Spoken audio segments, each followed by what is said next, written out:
Hello everyone, welcome to Everything Football. Premier League football is finally back. No more international breaks until the World Cup. We all love the World Cup, so we can't get through that one. But finally, Premier League football is back, so we are here for the Match Week 9 predictions. We've had to wait a couple of weeks, but we are back now. So as always, let me know your predictions in the comment section, which game you're looking forward to the most, and which player will definitely score this week. So let's get started.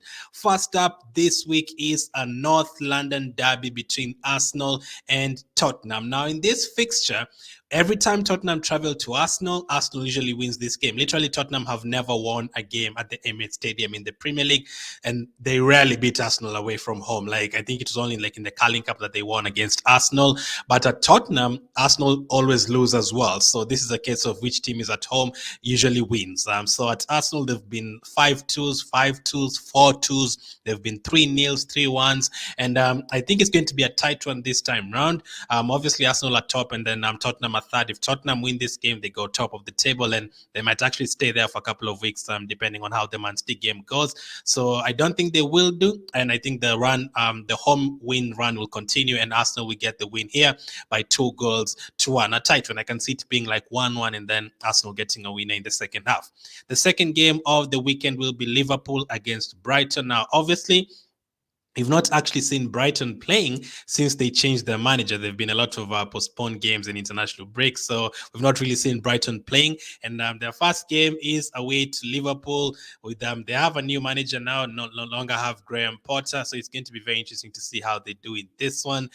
Liverpool, obviously, they haven't been that great so far this season, but you would expect them to pick it up. They wouldn't just be terrible for the entire season. And I think this is one of the first games that we'll see the true Liverpool. So I'm going to go for Liverpool 3, Brighton 1. A lot of their players have come back, Matip, Thiago, those guys. So I don't know how many of these players they'll rest for the Champions League game midweek, but I think they have Rangers midweek. I think that's good enough for them. They don't have to rest any players. So I think the likes of Salah will be back on the score sheet for this one.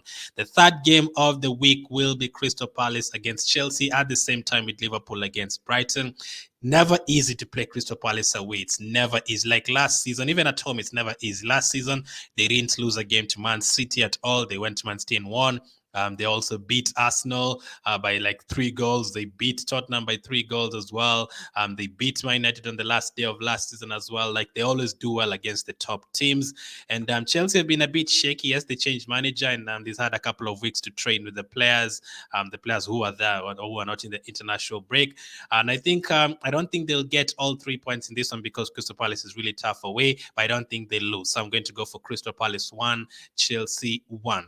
At the same time, we have Fulham against Newcastle. Now, Fulham have surprised a lot this season. I did say they won't get relegated this season in my predictions. I said they'd come like 17th or something, but I can actually see them finishing higher than that unless they have a massive drop-off between now and the end of the season or the second half of the season. But they're looking really good. Mitrovic scored a hat-trick during the international break as well, looking really, really sharp. The likes of Pereira as well. All their players are looking really good. It's a massive difference between now and how they were in the Premier League last time out. But Newcastle as well, we all know they are doing good, but they've picked up a couple of injuries recently. Alexander Isak is out of this game, and they're missing a couple of players as well. I don't know if Saints Maximin will be back. Wilson is not 100% fit, but I would expect him to start in this one. So I'm going to go for Fulham to win yet again. Yes. Fulham 2, Newcastle 1. Another win for Fulham right there. And I think that will take them, like, if other teams lose, I think that will take them to like the top 4 or something. So 2-1 to Fulham. Then the next game will be Southampton against Everton. Very, very difficult to predict this one. You never know which Southampton will turn up. It's actually very true.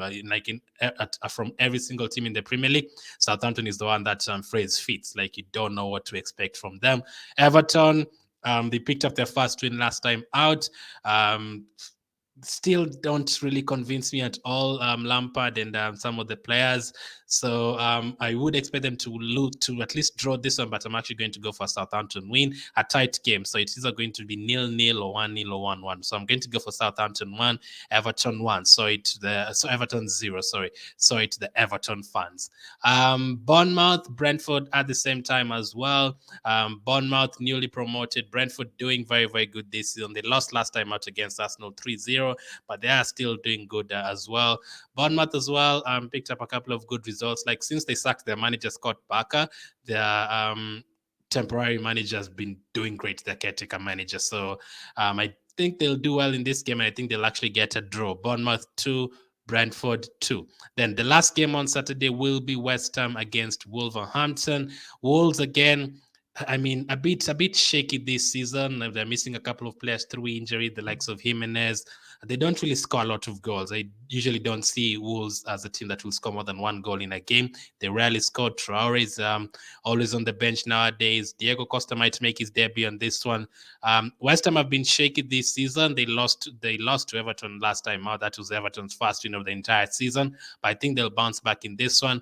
And fun enough, with everything that I've said, since West Ham have been conceding goals as well, I'm going to go for an open game in this one. I'm going to go for West Ham 3, Wolves 2. Despite everything I just said about Wolves, I think this will be a high-scoring game.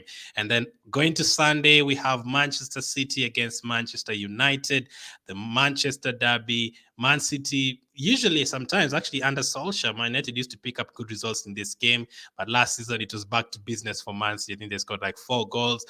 This time around, they have Erling Haaland. Now, United have been playing well the last few weeks, but I think City is just a different animal. I can see City just winning every single game until the international break, until the World Cup.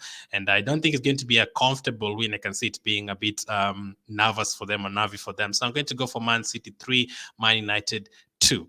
Then the next game on Sunday, so it will be Leeds against Aston Villa.